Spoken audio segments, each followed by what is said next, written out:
2021년 7월 2일 금요일 큐티 가이드 시작하겠습니다. 오늘 함께 묵상할 본문 말씀은요, 데살로니가 후서 2장 1절에서 17절까지의 말씀입니다. 오늘 본문을 보게 되면 사도 바울은 이 데살로니가 교회 성도들에게 주의 날이 이르렀다는 말, 거짓된 종말론에 대해서 쉽게 흔들리거나 두려워하지 말라고 이야기하고 있습니다. 그리고 말세에 어떤 일이 일어날지에 대해서 자세히 설명을 해주고 있는데요. 본문을 함께 살펴보도록 하겠습니다. 내용 관찰입니다. 첫 번째 질문을 보시면 사도 바울은 데살로니가 교회에 있는 성도들에게 무엇을 두려워하지 말라고 합니까? 라고 말하고 있습니다. 1절, 2절입니다. 형제들아, 우리가 너희에게 구하는 것은 우리 주 예수 그리스도의 강림하심과 우리가 그 앞에 모임에 관하여 영으로나 또는 말로나 또는 우리에게서 받았다 하는 편지로나 주의 날이 이르렀다고 해서 쉽게 마음이 흔들리거나 두려워하지 말아야 한다는 것이라. 영으로나 말로나 또는 사도 바울에게 편지를 받았다 하거나 주의 날이 이르렀다 이렇게 속이더라도 쉽게 마음이 흔들리거나 두려워하지 말라고 이렇게 이야기하고 있습니다. 데살로니가 전서를 쓴 후에 일부 사람들이요, 이 데살로니가 전서 4장, 5장의 말씀을 오해하여서 주님의 재림이 아주 임박했거나 이미 주님께서 재림하셨다 말하는 자들이 나타나기 시작했습니다. 또 일부의 사람들은요, 자기들이 특별한 영을 받았다 이렇게 거짓된 종말론을 퍼뜨리기 시작했고요. 이 일로 환난에도 잘 이기고 있던 데살로니가 교회가 흔들리기 시작합니다. 이에 바울이 오늘 본문, 방금 읽은 본문처럼 이야기하는 거예요. 어떤 말이나 능력이나 권세를 받았다 하더라도 주님께서 주신 말씀 이외에 이런 거짓된 종말론에 속거나 흔들리지 않아야 한다고 경고하고 있습니다. 우리 사랑하는 성도 여러분, 어느 때나 이런 거짓된 종말론은 항상 있어 왔습니다. 이보다 속이기 좋은 내용은 없기 때문이에요. 종말이 다가왔다고 하면요, 모든 사람은 패닉에 빠질 만큼 두려워하게 되고 어떤 말이든 믿고 그것을 따르기 때문입니다. 그러므로 이 바울의 경고처럼 우리 또한 이런 거짓된 종말론에 속아 넘어가지 않도록 우리가 날마다 말씀 안에서 깨어 있어야 할 줄 믿습니다. 쉽게 흔들리거나 두려워해서는 안 된다는 의미예요. 두 번째 질문입니다. 주의 날이 이르기 전에 있을 징조는 무엇입니까? 3절에서 기록합니다. 누가 어떻게 하여도 너희가 미혹되지 말라. 먼저 배교하는 일이 있고 저 불법의 사람 곧 멸망의 아들이 나타나기 전에는 그날이 이르지 아니하리니. 3절을 보게 되면 먼저 배교하는 일이 일어난다 기록을 해요. 예수님도요, 재림하기 직전에 엄청난 무리들의 그런 배교가 있을 것임을 말씀하고 있었습니다. 세상에 그런 사치와 향락으로 가득하게 되고 그런 교회 역시 그 사치와 향락을 따라서 이런 세속에 물들게 되면서 사람들이 점차 교회와 성도들에게 실망을 느끼게 됩니다. 자기도 다른 사람에게 실망을 끼치는 사람이 되면서도 그것은 깨닫지 못하고요, 남탓만 하다가 결국에 믿음을 포기하고 예수를 떠나는 자들이 많아지게 될 것이다 라고 이야기하고 있어요. 둘째로 3절 하반절을 보게 되면 멸망의 아들이 나타나기 전에는 그날이 오지 않을 것이다 라고 이야기합니다.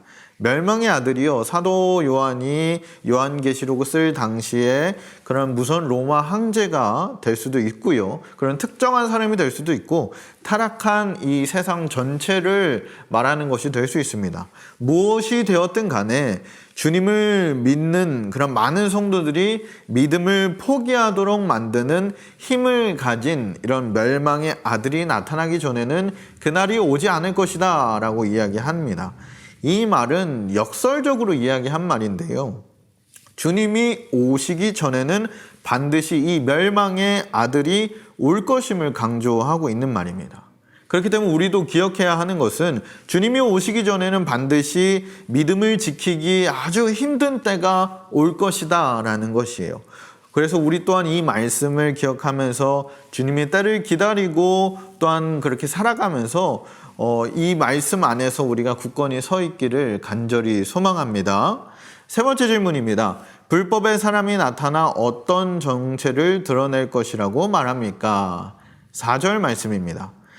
그는 대적하는 자라 신이라고 불리는 모든 것과 숭배함을 받는 것에 대항하여 그 위에 자기를 높이고 하나님의 성전에 앉아 자기를 하나님이라고 내세우니라. 종말에 등장할 이 불법의 사람, 이 불법의 사람이여 하나님이 임재하는 곳, 특히 성도들과 교회에 군림하여서요 자기의 거짓된 신성을 주장하고 자기를 예배할 것을 강요한다는 말입니다. 불법의 사람, 이 멸망의 아들은 마지막 때에 많은 사람들을 미혹해서 심판받게 하는 일을 맡은 사탄의 종이고요, 소위 말하는 적 그리스도를 의미를 합니다. 그래서 마지막 때가 되기 전에는 그들이 모습을 드러내지 않다가 마지막 때가 되면서 주님께서 그를 잠정적으로 풀어놓을 것이다 라고 이야기하고 있는 거예요. 막강한 사단의 그 권세를 가지고 세상에 화려하게 등장할 겁니다. 세상이 그를 주목하고요, 이 멸망의 아들 역시 그 사탄이 자기에게 준 그 힘과 권세 아래서 세상은 그로 말미암아 마치 평화를 얻은 것처럼 이야기를 할 것입니다. 우리 사랑하는 성도 여러분, 우리는 이 말씀을 보면서요, 이 불법의 사람 멸망의 아들이 첫 번째는 이 세상의 가치관으로 무장한 교회에 나타날 것임을 우리가 알아야 합니다.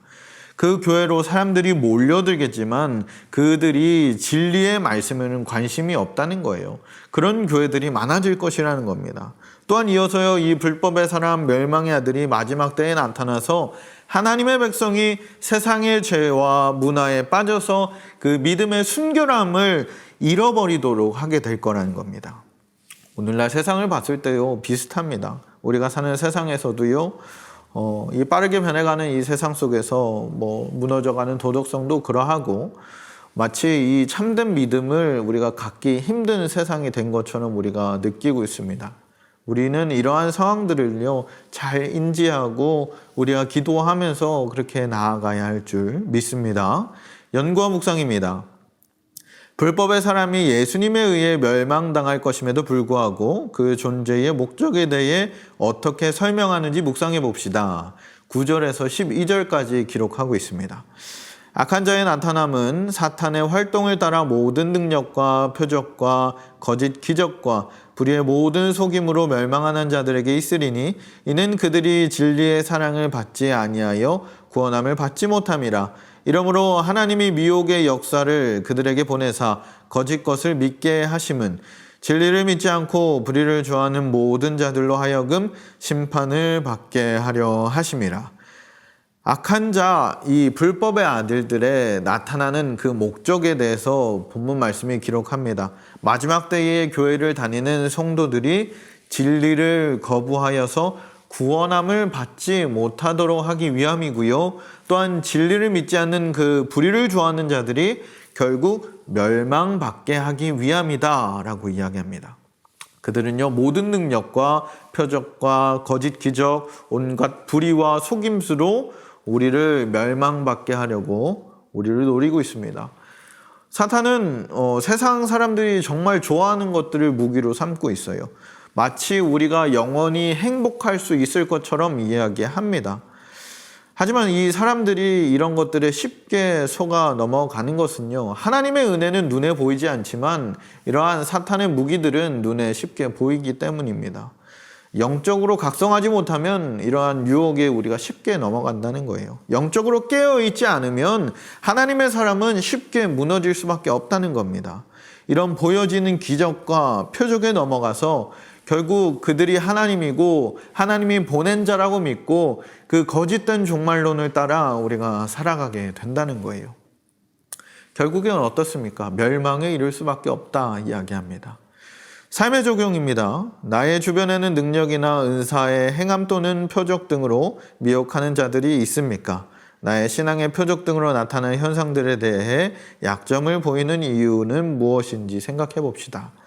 항상 이 불법의 사람, 멸망의 아들들에게 미혹받는 이유는요, 우리가 정말 연약한 사람이고 이 진리의 말씀 위에 굳건히 서서 신앙생활을 하지 못하는 그런 이유 때문입니다. 주변에서 누가 능력이 있다거나 은사를 행하거나 표적과 예언 기도를 한다고 하면 우리가 쉽게 관심을 가지는 게 우리의 정말 큰 약점이에요. 마지막 때에 이 나타날 불법의 사람 멸망의 아들은 주님께서 강림하시기 직전에 일어날 혼란의 주범입니다. 그가 어떤 모습으로 어떻게 나타날지 우리는 알 수 없습니다. 하지만 분명한 것은요, 참된 믿음을 소유한 자들에게는 무너뜨릴 수 없다는 거예요. 그때를 우리는 대비해서 믿음의 훈련을 철저히 해야 할 줄 믿습니다. 군인들이 마치 언제 터질지 모르는 그 전쟁을 대비해서 훈련을 하듯 우리 또한 언제 올지 모르는 혼란에 대해서 미리 대비하고 말씀 위에 굳건히 서 있는 주의 백성들이 되길 소망합니다. 믿음에 그런 준비들이 되어 있지 않으면 그 멸망의 아들들의 유혹에 쉽게 빠져서 우리의 믿음을 저버리고 결국엔 멸망에 이를 수도 있습니다. 오늘 하루 살아가실 때요, 말씀 위에 굳건히 서서 겉으로만 주님을 섬기고 믿는 것이 아니라 우리의 마음과 정성을 다하여 하나님을 믿고 그 참된 믿음을 소유한 자들이 되길 소망합니다. 마지막 때까지 끝까지 주님의 말씀으로 무장하여 그렇게 굳건히 살아내길 소망합니다. 불법의 아들들, 이 멸망의 아들들이 우리를 미혹하고 넘어뜨리려 한다 할지라도 우리가 하늘의 소망을 품고요, 하나님 나라를 바라보고 그 마지막 때를 준비하여 나아가는 그런 주님의 백성들, 그런 맑은 샘 강천교회 모든 성도분들 되시길 주님의 이름으로 축복합니다.